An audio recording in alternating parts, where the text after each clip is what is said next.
Hi everyone, welcome back to the channel. Today we have a guitar review for you. This is the Eart E335 semi-hollow body electric guitar.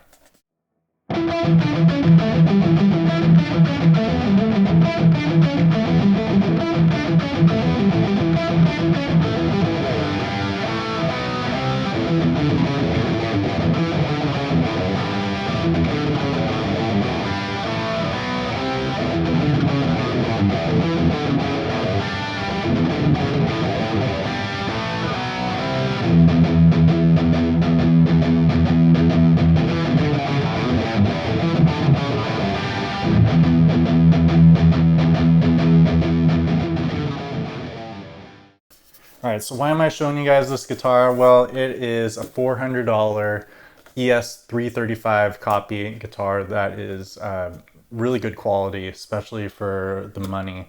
And it has a lot of appointments to it that you would not see on a budget-friendly guitar, especially in this price range. I've been through a couple budget guitars in the past couple years, and some of them show up to me just mangled, the action's super high, tuner's falling off, paint job is awful, but this one I'm like really surprised by. I'm enjoying playing it.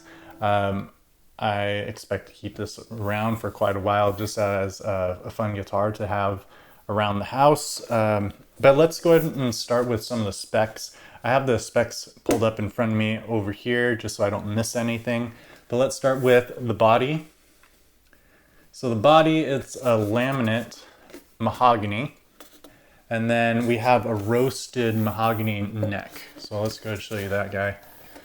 And everything's kind of in this burst finish, but it's all satin. And then we have, I don't know if the camera will pick it up, but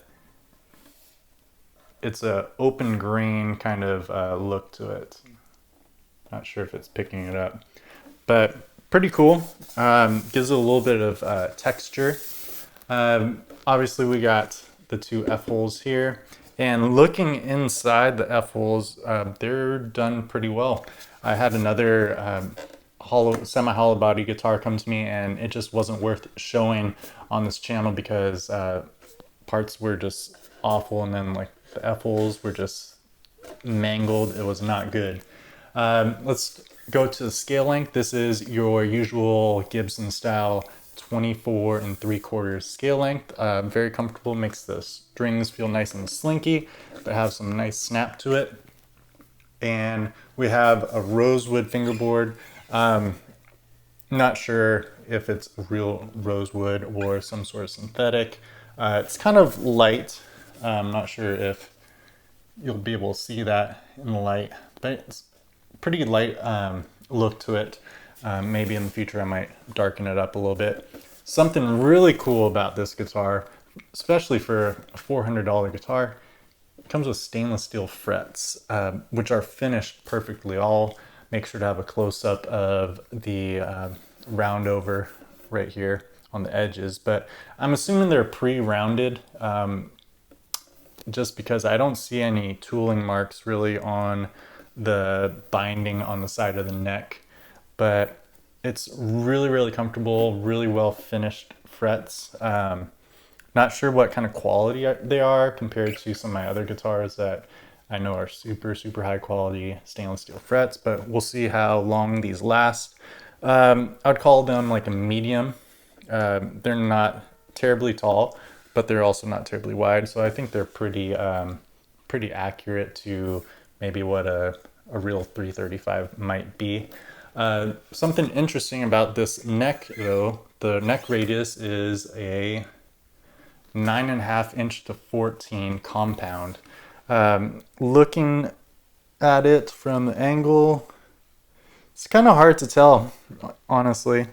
It looks pretty flat all the way across the board, but then again, it's kind of hard for me to tell the difference with the compound radius, even on some of the SIRs that I've played in the past, but still, nevertheless, very comfortable.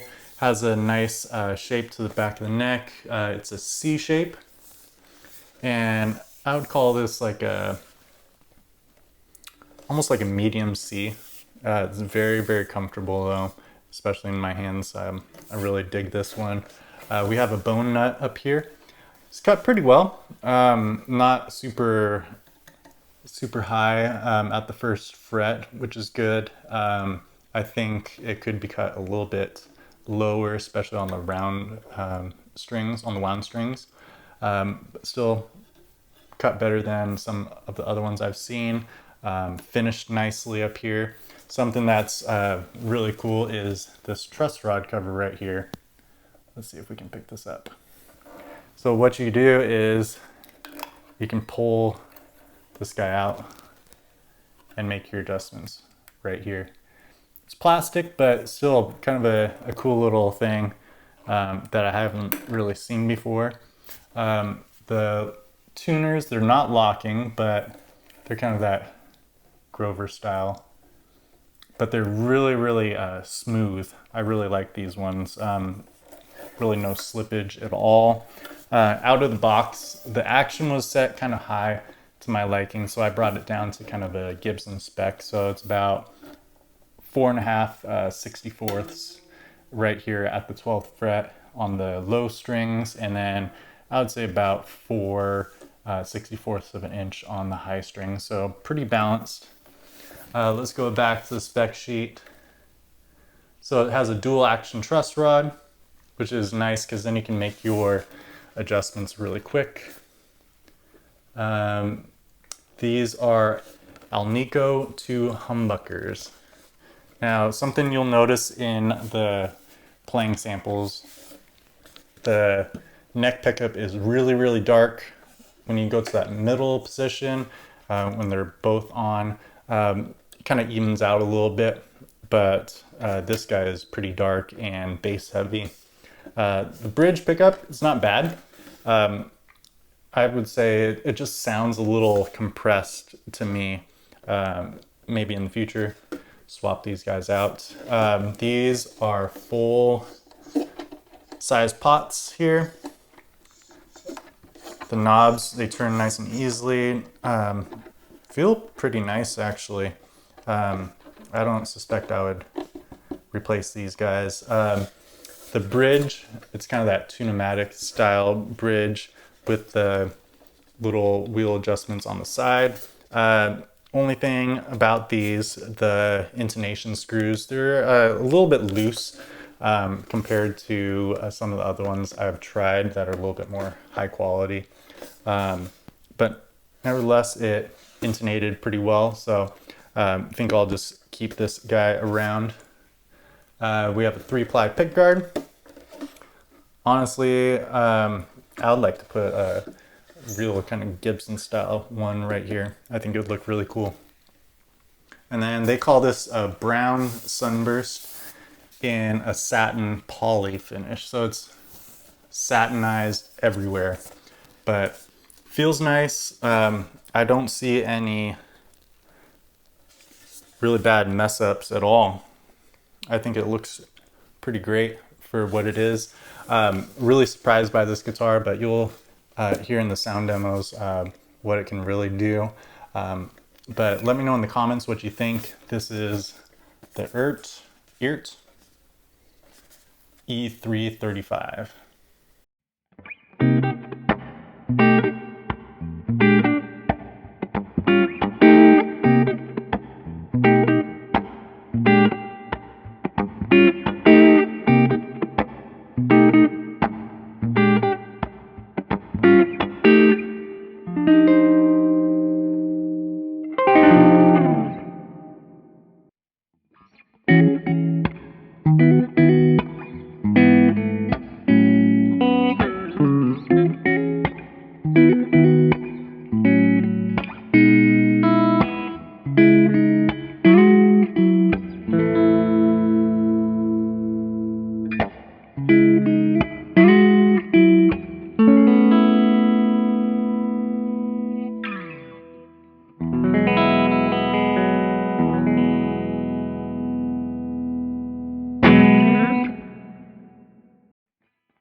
Thank you.